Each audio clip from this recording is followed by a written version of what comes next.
राजश्री और आप देख रहे हैं सुप्रीम पावर न्यूज। आइए नजर डालते हैं आज की बड़ी महाराष्ट्र गोंदिया से बहुजन समाज पार्टी ने विदर्भ जोन का जनकल्याणकारी विराट सम्मेलन किया। गोंदिया विदर्भ हिंदी साहित्य सम्मेलन मोर भवन नागपुर हॉल में बसपा सुप्रीमो मायावती उनके जन्म दिवस पर भारी बसपा पदाधिकारी कार्यकर्ता के बीच सम्मेलन हुआ। इस अवसर पर प्रमुख अतिथि प्रदेश प्रभारी नितिन सिंह, उत्तर प्रदेश महाराष्ट्र प्रदेश अध्यक्ष परमेश्वर गुणारे, प्रदेश महासचिव एडवोकेट सुनील डोंगरे, प्रदेश सचिव पृथ्वीराज सेंडे, प्रदेश विदर्भ जोन ने दादाराव उके, कोषाध्यक्ष गोपाल खांबटकर, नागपुर जिला गोंदिया, भंडारा, चंद्रपुर, गढ़चिरौली, वर्धा, यवतमाल, अकोला, अमरावती तथा विदर्भ के अन्य जिलों के प्रभारी प्रमुखता से उपस्थित थे।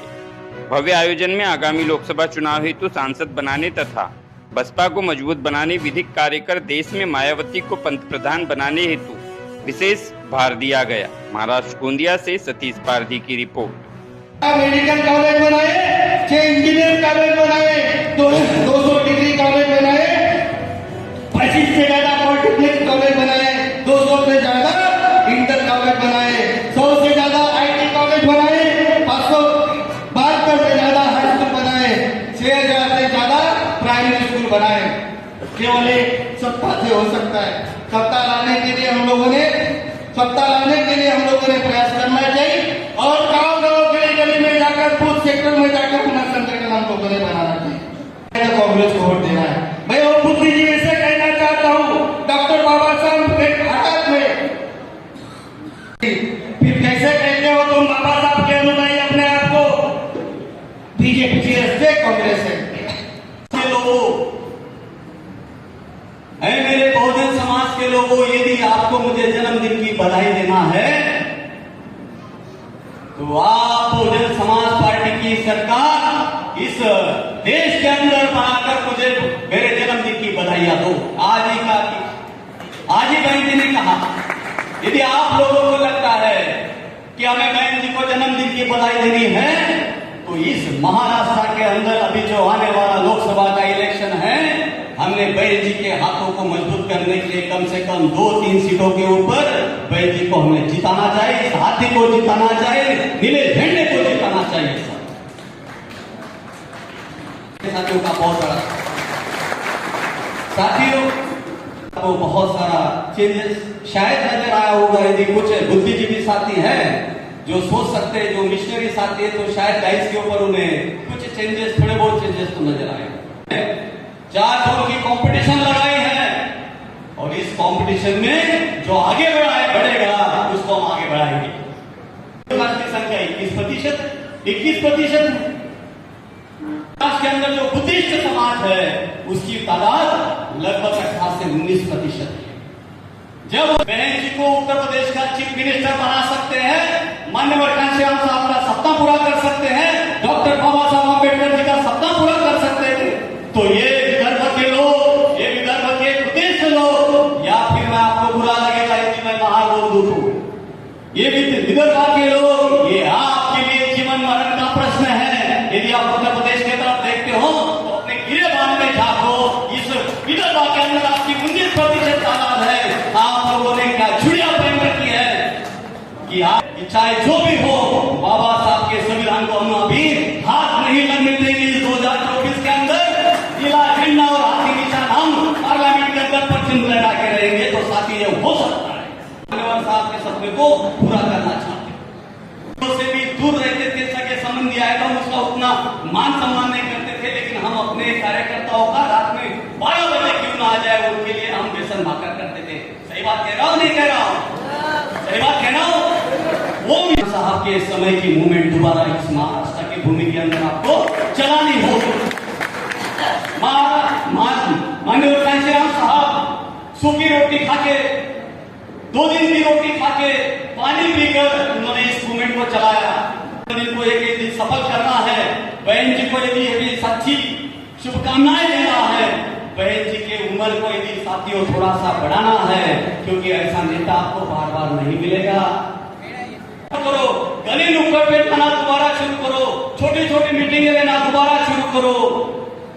माननीय घनश्याम साहब के समय की मूवमेंट को दोबारा शुरू करना होगा। होगा, से ही गिफ्ट हम बहन जी को दिए वैसा होगा। यदि आप लोग ऐसा करते हैं कि वो 2-2.5 महीने हमारे सामने साथियों, हम चाहेंगे हर गांव में हमारे लोग हो, हर खेड़े में हमारे लोग हो, हम वार्ड में हमारे लोग हो, हर बूथ में हमारा आदमी हो, और आने वाले लोकसभा के अंदर हम 5 लोकसभा सीट को पर कंसंट्रेट कर रहे हैं। उनमें से 3 लोकसभा की सीट हम पूरी महाराष्ट्र की, पूरी विदर्भ की ताकत लगा के 3 सीट का नजराना, 3 सीट को जिताकर ये नजराना, ये गिफ्ट हम बहन जी को देना चाहते हैं।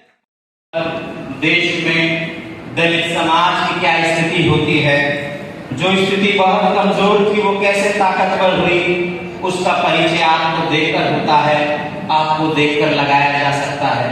जो आवाज कभी कमजोर थी, चाहे वो दलित की हो, बहुजन समाज से आने वाले पिछड़े समाज की हो, चाहे आदिवासी समाज से आने वाले किसी आम जनमानस की हो, उस आवाज में कितनी ताकत किस तरह से लाई जाती है, उसका मनोबल किस तरह से बढ़ाया जाता है, ऐसी हमें सीख देने वाली हमारी नेता आदरणीय बहन जी हैं। और ये मैं इस आधार पर कहना चाहता हूँ कि आपने आदिवासी समाज से आने वाले देश के तमाम सांसद, विधायक, मंत्री देखे होंगे, और मैं समझता हूँ महाराष्ट्र प्रदेश में भी कई बार देखे होंगे। इससे आने वाले आदिवासी तबके से आने वाले लोगों को देखा, लेकिन इस देश ने यह भी देखा कि दोनों में कितना फर्क है उनकी स्वभाव में, मनोबल में। वह ऐसा परिचय देते हैं। और एक तरफ जहां मैं समझता हूं कि ये मंच था और एक आदिवासी समाज से आने वाले व्यक्ति, युवक बोल रहे थे, हमारे प्रदेश के प्रदेश अध्यक्ष बोल रहे थे, और मैं सही मायनों में कहूं तो मात्र बोलना नहीं था, बहुजन समाज पार्टी का जो स्वभाव है उस स्वभाव में वो लीन हो गए थे। और आखिरकार शाहू महाराज, बाबा साहेब अम्बेडकर, मान्यवर कांशीराम साहब और आदरणीय बहन जी की नेतृत्व वाली बीएसपी पार्टी के अनुयायी के तौर पर दहाड़ रहे थे, जो हमें देखते हुए कि उनकी कर्मभूमि जन्मभूमि रही है। तो ऐसा महाराष्ट्र प्रदेश को क्या बताया जाए कि आपको जगाया जाए, लेकिन समस्या यही आती है कि महाराष्ट्र प्रदेश सब कुछ जानता है, और जो लोग सब कुछ जानते हैं वो बड़ी देर से मानते हैं। उनको मनाना इतना आसान नहीं है। नेतृत्व में बनेगा, और मेरा व्यक्तिगत तौर पर यह मानना है कि शुरुआत किसी के साथ ऊंचाइयों से होती है, किसी के साथ नीचे से होती है। यह लोग उन ऊंचाइयों को छुए जिस टाइम पे तमगा लगता था कि इस देश की ये जो आम जनता है, इस देश के बहुजन समाज के दलित और पिछड़े हैं, इस देश के बहुजन वर्ग से आने वाले गरीब है। और जब मैं यहाँ आके अपनी बात को रखता हूँ या आपको समझता हूँ, सुनता हूँ और समझने की कोशिश करता हूँ क्या स्थिति है, तो मुझे लगता है कि ज्ञान की तो कोई कमी नहीं है, विचार की कोई कमी नहीं है। विचार की तो इतनी भरमार है, रखने का मौका मिला, आपने अवसर दिया, और मैंने महाराष्ट्र को करीब से जानने के लिए कोशिश की। मैंने देखा कि यहाँ मेरे महाराष्ट्र प्रदेश में रिजल्ट नहीं आया अब तक, तो वो कहती है मेरे महाराष्ट्र प्रदेश में। तो यह बात किसी को नहीं सोचनी चाहिए कि मैं किसी उत्तर प्रदेश से आता हूँ, मैं महाराष्ट्र प्रदेश में आता हूँ, और मुझे भी एक कोफ्त होती है कि जिस प्रदेश में भरमार है विचारों की, जिस प्रदेश ने कर्मभूमि के तौर पर और जन्मभूमि के तौर पर इतने बड़े विद्वानों को, संतों, गुरुओं को, महापुरुषों को दिया, ऐसी क्या कमी रह गई कि सरकार देने में असफल है। वर्षों बाद जब स्थिति बोलने की बनी, हालांकि जब दलित वर्ग से या आदिवासी वर्ग से या मुस्लिम समाज से लोग बोलते हैं, तो वह लोग जो मानवतावादी विचार नहीं जो चाहते या इक्वलिटी देश में नहीं चाहते, वे ये भी सोचते हैं कि यार ये अजीब पार्टी है, इस बात बोलना सिखा दिया कि वो भी अब यह कहती हैं कि नहीं, बहन जी बनना तो पीएम बनना, किसी की मंत्री नहीं बनना, किसी की सांसद नहीं बनना। वो ऐसी पार्टियां खड़ी करी गई जिनका रंग नीला होता है झंडे का, जय भीम का नारा होता है, और सभी वह बातें बोली जाती हैं जो देश में असल मायनों में 70 के दशक में जब मान्यवर साहब आदरणीय बहन जी ने कारवां को शुरू किया, 80 के दशक में पार्टी बनाई, तो पार्टी के लोगों ने वह बात बोली। साथियों, किसी लालच में फंसते हुए उन्होंने आपके साथ वो नहीं किया जिसकी वो बात करते थे, कहना नहीं की। और हमारे महाराष्ट्र प्रदेश में एक बार सरकार नहीं बनाई। ये कुर्सियां हैं, ये जो सामने बैठे हुए लोग हैं, इनको भ्रमित करना उन लोगों के बस में नहीं होगा। कुदरत लेती है और आपकी कटने वाली 200 रुपए की पर्ची लेती है, तो समय सबको बता देगा कि सरकार आधुनिक महापुरुष आहे। ज्या पद्धतीने पहिला महापुरुष आधुनिक महात्मा फुले, माता सावित्रीबाई फुले, शाहू महाराज, डॉक्टर बाबासाहेब आंबेडकर, माता रमाई, मान्यवर काशीरामजी आणि आजच्या जिवंत असणाऱ्या महापुरुष म्हणजे आमची शेरणी लाडकी भरकुमारी मायावती। माणूस जिवंत असेपर्यंत त्या माणसाचा, त्या माणसाला त्याची किंमत कळत नाही। म्हणून आज खऱ्या अर्थानं महापुरुष असणारा दर्जा म्हणजे एकमेव भारतामध्ये बहुजनाचं कल्याण करणारा, 85% 18 पगड जातीचं कल्याण करणारा, दिवस रात्र विचार करणारी आमच्या शेरडीचा आज वाढदिवस आहे। म्हणून भरकुमारी मायावतीच्या आजच्या या वाढदिवसाच्या निमित्तानं सर्वांनी जोरात टाळ्या वाजवून आपण त्याचा आदरणीय डोंगरीजी साहेब, तसे दुसरे प्रदेश सचिव आदरणीय पृथ्वीराजजी साहेब, दुसरे आदिवासी कम्युनिटीचे पैकी असणारे दमदार भाषण त्यांनी केलं, असे आमचे उलके साहेब यांच्या नियंत्रणाखाली या टीमने अतिशय उत्कृष्ट भरकुमारी मायावतीजींचा हा वाढदिवसाचा कार्यक्रम आयोजित केल्याबद्दल आपल्याला सगळ्यांना बसण्याची व्यवस्था, सगळं लक्ष बारकाईने केल्याबद्दल त्या सर्व टीमचे आपण जोरदार टाळ्या वाजवून आपण आनंद। हे महापुरुष, या महापुरुषाचा विचार नष्ट झाला असता, म्हणून मी तुम्हाला त्रिवार अभिनंदन करतो। माझ्या बचत बांधवांना काही असू द्या, त्या महापुरुषाचे विचार जीवन ठेवण्याचं खरं जर काम कोणी केले असेल या देशामध्ये तर बुद्धिस्ट बांधवांनी केले। बुद्धिस्ट बांधवांनी त्या विश्वासाच्या अनुषंगाने मला 2 शब्द आपल्यासमोर बोलणं अपेक्षित आहे। बाबासाहेब ठेवावे, ज्ञानाचा प्रतीक म्हणजे बाबासाहेब, म्हणजे ज्ञान एवढं होतं की तुम्ही जे बी म्हणा किंवा न म्हणा, तुमच्या जमिनीत काय फरक पडत नाही। म्हणजे जगातला सगळ्यात भलात आणि विद्वान देश म्हणाला की बाबासाहेब म्हणजे ज्ञानाचं प्रतीक। तर आता मला तुम्ही खरं सांगा, या ज्ञानाच्या प्रतीकाला या भारतामध्ये ज्ञानाच्या प्रतीकाला इतकं उत्तुंग असं व्यक्तिमत्व, खरा शिष्य आहे, खरा अनुयायी आहे।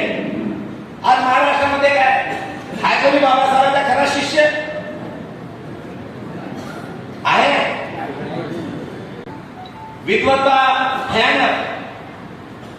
पहिलं त्यांनी काम काय केलं की बाबासाहेबांना मताचा अधिकार देताना, मागणी करत असताना इथल्या बहुजनाला मताच्या अधिकारापासून वंचित ठेवण्याचा कट कारस्थान इथल्या काँग्रेस नेहरू कंपनीनं का केलं याचा तर्क माझ्यावर कशासाठी नाही, आणि बाहेर मिळून दिला। म्हणून आता जा आणि घराच्या भिंतीवर लिहून ठेवा। शास्त्रज्ञ ठेवतो जबरदस्त एक निष्कर्ष काढला प्रयोगातून, म्हणले मतदान, आणि मग जिसकी संख्या जितनी बारी उसकी उतनी, मग शिष्य बनवलं। आणि आज बहिणजी जिवंत महापुरुष आपल्यामध्ये वावरत आहेत। आता बाकीचे तुम्हाला सांगा, मी म्हणला बहिणीचं काय त्याच्या माथ्यावर कोरलेला आहे। आम्ही निवडून दिलो, कोणाला आरक्षित पदावर असणारा खासदार निवडून दिला, आरक्षित पदावर असणारा आमदार निवडून दिला। यांचं काम काय सांगितलं होतं यांना बाबासाहेबांनी? शिकवा, संघर्ष करा। शिकायला आम्ही शिकायलो, हे एक शिक्षण आहे। संघटित होणं एक युनियन आहे। संघर्ष कुठं बस सोडायला नाही। तथागत कळाला तेव्हा माझ्या मुलीचं मोठेपणा पण नाही, म्हणजे विचारामध्ये क्रांती कशी असते याचं उदाहरण सांगतो। माझ्या मुलाचं लग्न, मुलीचं लग्न सुद्धा तथागताची प्रतिमा हे सगळे महापुरुष ठेवून सत्यशोधक पद्धतीने माझ्या आदिवासी समाजाला दीक्षा, तथागताची दीक्षा देण्यासाठी हिच्या रूपाने हे जन्माला आले, मी दीक्षा केला। माझं मी कधीच बहिणीला भेटलो नाही, कधी त्याचं दर्शन घेतलं नाही। माझ्याकडे या राज्याचा प्रदेशाध्यक्षाची जबाबदारी दिली।